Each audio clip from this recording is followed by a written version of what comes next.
Mes frères et sœurs, mes chers amis, bonjour. Pour la leçon d'aujourd'hui, j'aimerais avoir votre attention. Et le titre, c'est La ruée de la vie. Faisons ensemble une courte prière. Notre Père, notre Dieu, notre Roi, nous te remercions pour ce moment que tu nous accordes. Alors que nous allons méditer sur le thème de la ruée de la vie. Ouvre nos cœurs et nos esprits à ta parole. Pardonne-nous les fois où les préoccupations, les occupations et même les distractions de ce monde ont pris la place qui te revient dans notre vie. Pardonne-nous, oh Dieu. Apprends-nous à choisir comme Marie la bonne part, celle de demeurer à tes pieds et t'écouter ta voix. Que ton Saint-Esprit nous éclaire, que ton Saint-Esprit nous transforme et nous rapproche davantage de toi. Fais que cette étude ne soit pas seulement une connaissance de plus, mais une expérience qui renouvelle notre communion avec toi. Nous te le demandons au nom de Jésus. Amen. La ruée de la vie. La ruée de la vie, c'est quoi? Le mot ruée désigne une course rapide, précipitée ou encore un mouvement où l'on se presse vers quelque chose avec empressement ou encore agitation. Exemple, on parle de la ruée vers le succès, la ruée vers le pouvoir ou encore l'argent, la courir de l'argent, des succès. Mais dans le contexte de la leçon, la ruée de la vie représente l'agitation constante dans notre quotidien, à savoir les responsabilités familiales, le travail, les études, les problèmes à résoudre, les tâches ménagères, les projets et les préoccupations. On appelle ça ruée de la vie.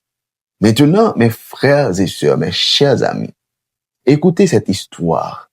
Et cette histoire commence comme ça. Écoutez-moi. La semaine avait été très chargée, bien que la dame sût qu'il restait beaucoup à faire avant le sabbat. L'urgent avait fini par prendre le dessus sur l'important. Écoute bien. Avant même qu'elle s'en rende compte, le soleil s'était couché. La famille partagea alors un repas spécial et un moment de culte en ce vendredi soir.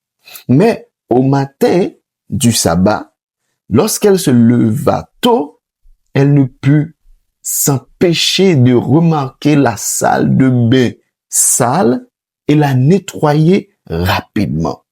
Puis elle constata encore que son jeune fils avait mouillé son lit.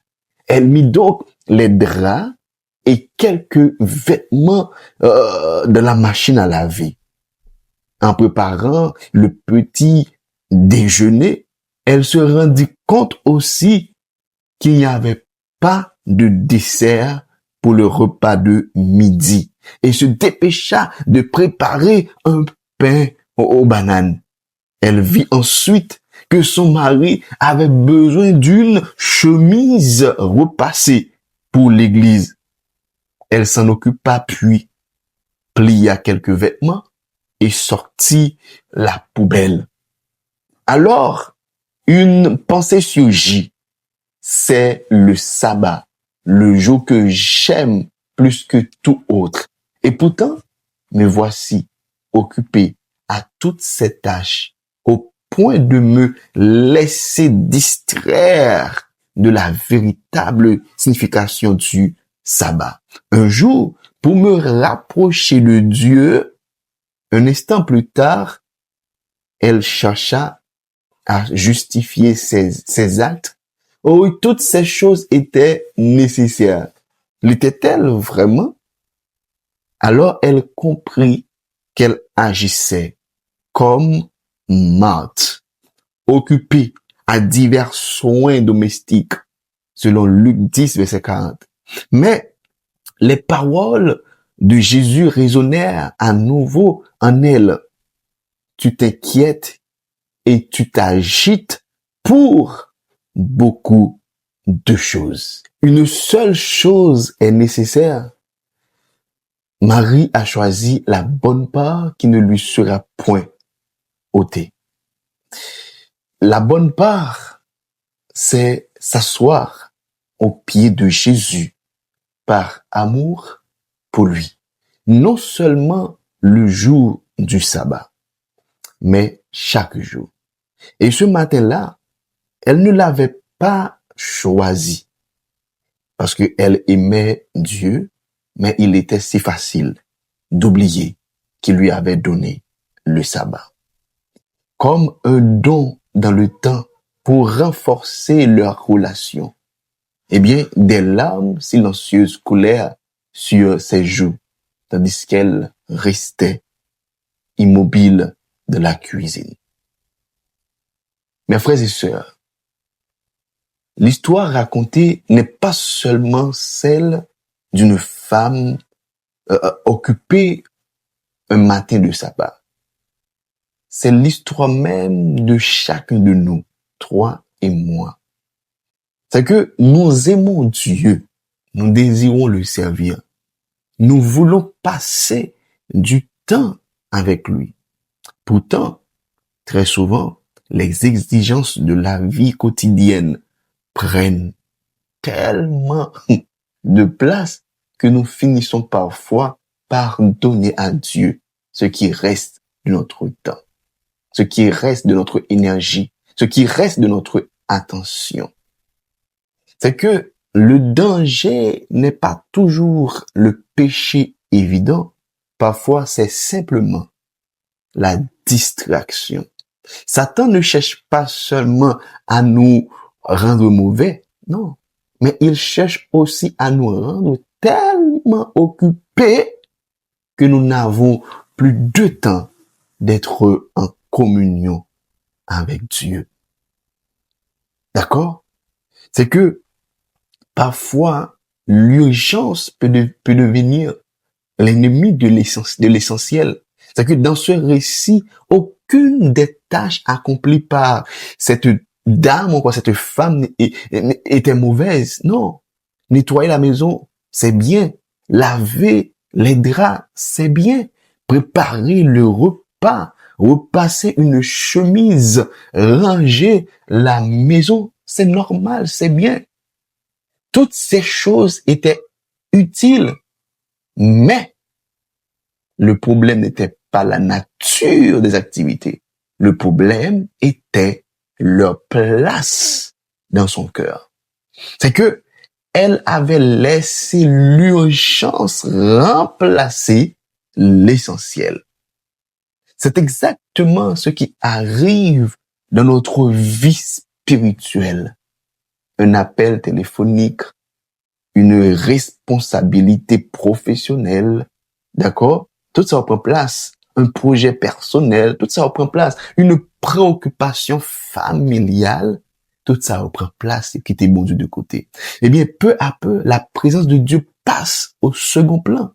Le plus grand voleur de notre communication avec Dieu n'est pas toujours le mal, mais souvent le trop de choses, trop bagailles, trop préoccupations, trop activités, mais ça qu'on prend place, mon Dieu. Mes frères et sœurs, mes chers amis, c'est que tout ça que Dame a fait, c'était normal. La vie, prendre soin de famille, c'était bien. C'est que le problème, c'était pas la nature des choses, mais c'était place qui était prendre à cœur d'âme. Parfois, nous même tout même avec vous, ça n'a fait assez bien. OK? C'est bon bagay. Mais c'est comment que nous gérer, comment nous fait équilibre. D'accord? C'est que mes frères et sœurs, gagner des moments de communion avec Dieu, c'est important. OK? Gagner un temps côté que vous consacrez à Dieu, c'est important. Et c'est l'une des raisons ennemies. Il parle que nous ayons une relation, une communion avec Dieu. Parce qu'il connaît qui puissance, qui pouvoir, qui gagne dans ça. D'accord? C'est que parfois, ennemi pas juste venir faire nous venir mauvais monde automatiquement comme ça. Non, on a après marqué ça tout. Mais il crée des distractions, téléphone, réseaux sociaux, juste comme c'est plus capable et distraire. Et pendant que vous distraire, oubliez l'essentiel. OK? Ou plus c'est tout téléphone, non. Pas de temps pour étudier la Bible, pas de temps pour chanter, pas de temps spécial pour passer avec bon Dieu. Longtemps, vous êtes un homme de prière. Longtemps, vous êtes une femme de prière. Mais maintenant, est-ce que toujours monde ça? Retournez dans vous-même. Est-ce que ou toujours monde ça? Mais nous pas dit plus, nous étions là. C'était votre ami, votre serviteur, Guy Caleb. Le rendez-vous, c'est pour demain encore, pour une autre capsule. S'il vous plaît, like vidéo. Lorsque vous like, ça permet à ce que YouTube fait vidéo aller plus loin. Mettez un commentaire, même objectif là, et puis partagez le son. Non seulement le partager, il permet à ce que YouTube fait vidéo aller plus loin, mais tout, ou arriver à évangéliser à travers partage. Que bon Dieu garde pour toujours, que garde et moi souhaite une bonne journée. Shalom.